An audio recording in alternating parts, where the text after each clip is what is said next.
Selamat datang di Erwin Tametompo Channel. Salam dari kami di Talaut, Tapal Batas Utara NKRI.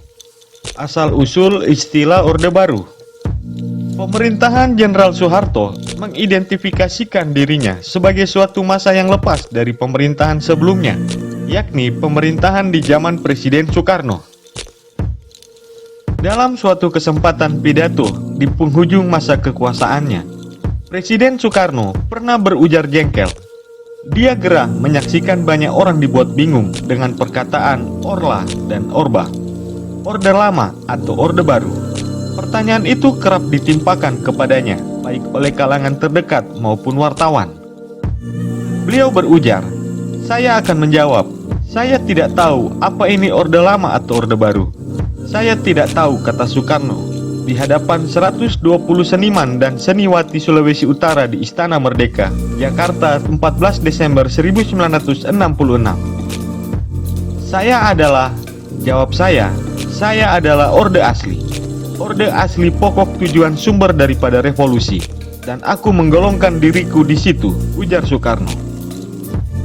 Dalam buku Revolusi Belum Selesai, kumpulan pidato Presiden Soekarno 30 September 1965, pelengkap Nawakarsa, suntingan Budi Sutiono, dan Boni Triana, Soekarno mengidentifikasikan dirinya sebagai Orde Asli, suatu tatanan yang terdiri dari tri kerangka revolusi Indonesia.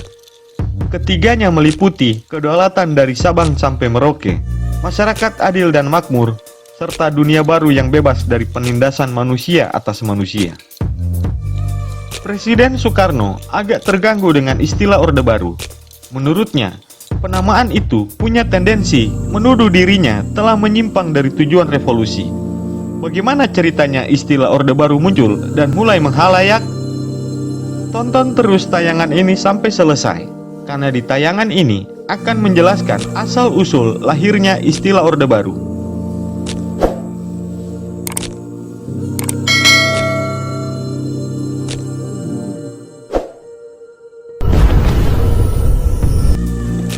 Bermula dari seminar. Soeharto yang menjadi tokoh sentral Orde Baru dalam autobiografinya berkisah tentang ihwal istilah itu. Pada tanggal 25 sampai 31 Agustus 1966, TNI Angkatan Darat menggelar seminar kedua Angkatan Darat di Bandung. Beberapa tokoh Angkatan Darat maupun sipil hadir dalam seminar yang memberikan prasaran. Beberapa di antaranya Jenderal Nasution, Maijen Maraden Panggabean, Maijen Soeharto, Profesor Sarbini, Soma Witana, Dr. Emil Salim, dan lainnya. Mereka mengkoreksi kebijakan dan pelaksanaan pemerintahan pada masa Soekarno. Untuk mengatasi krisis nasional yang terjadi, berbagai usulan disampaikan. Salah satunya adalah keinginan untuk membangun tatanan baru pemerintahan dengan semangat pemurnian Pancasila dan Undang-Undang Dasar 1945. Pada akhirnya, seminar menetapkan Orde Baru menghendaki suatu tata pikir yang lebih realistis dan pragmatis. Angkatan Darat kemudian menyerahkan hasil seminar kepada Kabinet Ampera sebagai sumbang saran. Orde Baru tidak menolak kepemimpinan dan pemerintahan yang kuat. Malahan, menghendaki ciri-ciri demikian dalam masa peralihan dan pembangunan, kata Soeharto kepada penulis Gufron Dwi Payana dan Ramadan KH dalam bukunya Soeharto, Ucapan, Pikiran, dan Tindakan Saya. Menurut pengamat politik militer Salim Said, seminar kedua Angkatan Darat merupakan langkah penting Jenderal Soeharto setelah menguasai keadaan dan mengonsolidasikan kekuatan. Soeharto membutuhkan teori untuk landasan peranan tentara sebagai pengelola negara.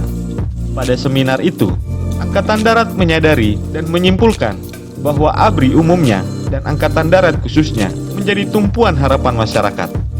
Di atas landasan harapan rakyat yang dipersepsikan Angkatan Darat pada tahun 1966 itulah tegaknya pemerintahan Orde Baru, tulis Salim Said dalam menyaksikan 30 tahun pemerintahan otoriter Soeharto. Lewat Orde Baru pimpinan Jenderal Soeharto itulah TNI mempelopori pembangunan Indonesia.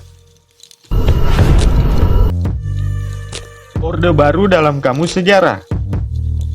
Orde Baru populer dengan akronimnya Orde Lama.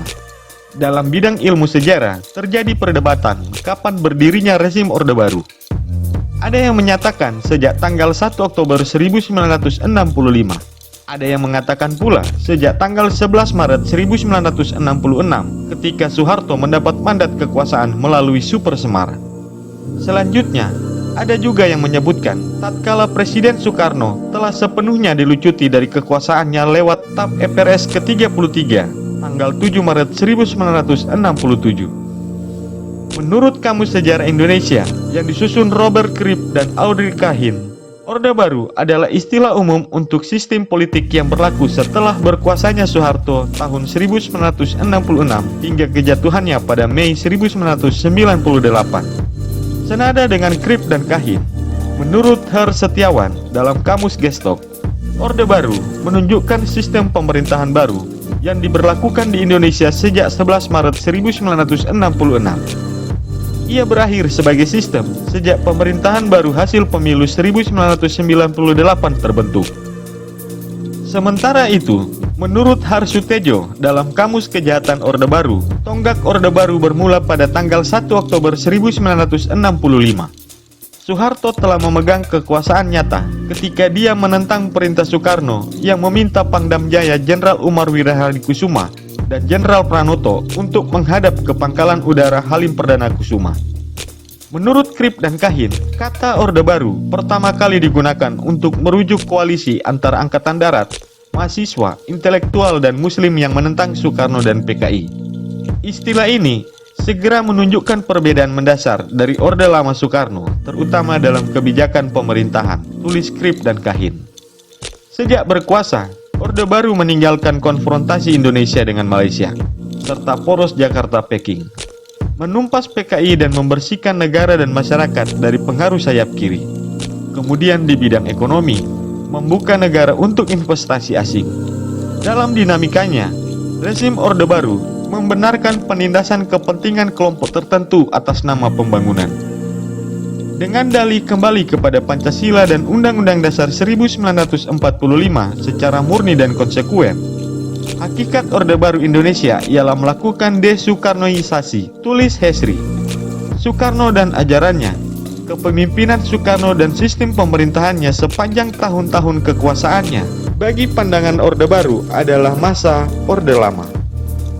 Itulah asal-usul istilah Orde Baru, yaitu suatu masa pemerintahan di bawah pimpinan Presiden Jenderal Soeharto.